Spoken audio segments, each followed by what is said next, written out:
তো বন্ধুরা, আজকে আমি তোমাদেরকে বানিয়ে দেখাবো তাল কদম পিঠে। তো তাল কদম পিঠে বানানোর জন্য কি কি লাগবে সেটা তোমরা দেখতেই পাবে, আর আমি বানিয়েও দেখাবো, তোমরা দেখতে থাকো। তো দেখো, প্রথমে আমি তাল দুটো ধুয়ে নিচ্ছি একটু জল দিয়ে ভালো করে। ছোলার পরে তো ধোয়া যাবে না, তাই আমি এখানে একটু ধুয়ে নিচ্ছি। ধুয়ে আমি তালটা ছুলে নিলাম। ছুলে এখন তালের থেকে যে তালের পাল্পটা আছে সেটা বের করতে হবে। তার জন্য আমি একটু একটু করে জল দিয়ে এটাকে ভালো করে চটকে নরম করে নেব। নরম না করলে তো বের হবে না, তো সেজন্য এটাকে নরম করতে হবে। তো নরম করে নিচ্ছি আমি একটু জল দিয়ে। এখন এই যে একটা ঝাঁঝরি থালা নিয়েছি, এটার মধ্যে আমি ওটাকে দিয়ে ঘষলেই তালের পাল্পটা বেরিয়ে যাবে। এটা তোমরা জানোই, যারা তাল এরকম করে পাল্প বের করো তারা তোমাদের মতো তোমরা বের করে নেবে। আমার মতো করে যে বের করতে হবে তার কোনো মানে নেই। তো আমার তালটা হয়ে গেছে। এখন আমি নারকেল নিয়েছি দুটো নারকেল নিয়েছি। নারকেলটা একটু কুড়ে নেব। নারকেলটা কুড়ে নিই। একা একা এগুলো করতে খুব অসুবিধা। আগে তো অনেক রান্নাবাড়ি অনেক কিছু করতাম, কিন্তু এখন একা একা না হয়ে ওঠে না। তারপর আমি এখানে একটু কড়াই বসিয়ে দিয়েছি। কড়াইয়ের মধ্যে আমি একটু জল দিয়েছি। জলটা এই কারণেই দিয়েছি, তো জলটা দিলে কি হবে, আমার তালটা নিচ দিয়ে লাগবে না, আর জলটা আমার শুকিয়েই যাবে। দেখো জলটা শুকিয়ে গেছে। এখন আমি এর মধ্যে দিয়ে দিচ্ছি একটু চালের গুঁড়ো।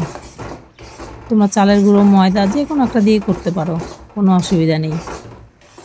তো আমি চালের গুঁড়োটা দিয়ে নিচ্ছি। একটু ময়দাও দিয়েছি আমি এর সঙ্গে মিক্সড করে।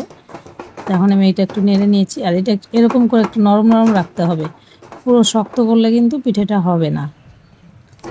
এরকম একটু নরম। আমি এখন ওই কড়াইটার মধ্যেই নারকেল কোড়া দিয়ে দিলাম, আর একটু গুড় দিয়ে এটা দিয়ে আমি পুর বানাবো। পুর তো তোমরা জানোই, অনেক পিঠাতেই, কুলি পিঠাতেও পুর লাগে, তো সেরকমই একটা পুর বানিয়ে নিচ্ছি আমি।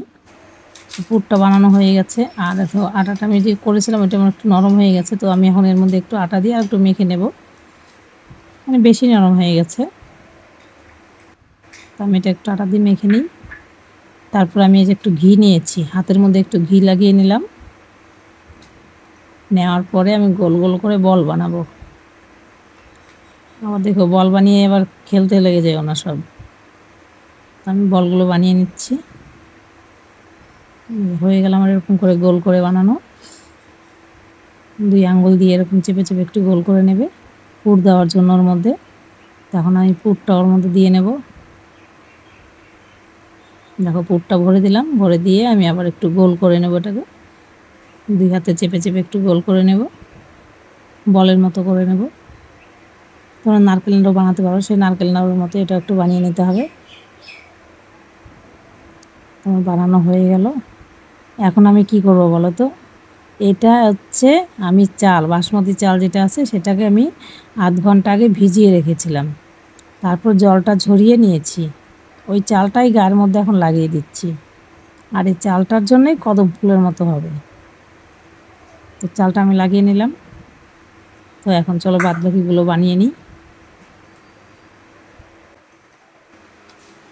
তো দেখো আমি একইভাবে ওইগুলো বানিয়ে নেব। ওই একই সেমভাবে ওরকম করে বানিয়ে নিচ্ছি আমি বাদবাকিগুলো। দেখো, কুলি পিঠা হতে যেরকম পুর ভরো, সেরকম কুলি পিঠারই পুর ভরতে হবে আর কি। তো আমি এটাও বানিয়ে নিলাম। আর চালটা তোমরা ভিজিয়ে জল ঝরিয়ে নেবে। জল না ঝরালে কিন্তু হবে না। ভিজিয়ে নিয়ে জলটা ঝরিয়ে রাখবে কিছু সময়, তারপরে বানাবে। তো দেখো আমার হয়ে গেছে বানানো সবগুলো। এই দেখো, এখানে আমি বানিয়ে রেখেছি। এখন আমার এটাতে মেন কাজ। এখন এখন আমি দেখো একটা ঝাঁঝরের থালাটা নিয়েছি, এর মধ্যে পিঠেগুলো একটা একটা করে সাজিয়ে দেব। এইভাবে আমি সাজিয়ে দিচ্ছি। একেবারে একটার সঙ্গে একটা লাগিয়ে দিবে না, একটু ফাঁকা ফাঁকা দিতে হবে। লেগে গেলে আবার চালটা যখন ফুলবে তখন আবার একটার মধ্যে একটা লেগে যাবে, তাই একটু ফাঁকা ফাঁকা করে দিতে হবে। তারপর এখানে আমি গ্যাসের মধ্যে সসপ্যানে জল বসিয়ে দিয়েছি। জলটা ফুটে উঠলে আমি থালাটা বসিয়ে দেবো। তারপর থালাটা বসিয়ে দেবো আমি এখন। জলটা ফুটে উঠেছে, যে বসিয়ে দিলাম। বসিয়ে দিয়ে ঢাকনা দিয়ে ঢেকে দেবো। এটা বেশি সময় না, 10 মিনিট সেদ্ধ করলেই হয়ে যাবে। এটা প্রথমে তোমরা গ্যাসটা বাড়িয়ে দিয়ে জলটা ফুটিয়ে নেবে, তারপরে গ্যাসটা মিডিয়াম করে দেবে। তো দেখো আমি 10 মিনিট পরে আমি ফিরে আসছি। দেখো এটা কিন্তু ঠান্ডা হলে আরও একটু চালগুলো আরও একটু ফুলে ফুলে উঠবে। আমারটা একটু একটু লেগে লেগে গেছে, কারণ জায়গাটা কম হয়ে গেছিলো, আমার আর একটু ফাঁকা দিতে হতো। তো দেখো তারপর উপরে একটু তালের আমি ক্ষীর করেছিলাম, সেটাই আমি উপরে একটু দিয়ে দিলাম, তালের ক্ষীরটা। আর এই দেখো ভেঙে দেখাচ্ছে আমার ছেলে, দেখো আমার ছেলে ভেঙে দেখাচ্ছে, দেখো কত সুন্দর।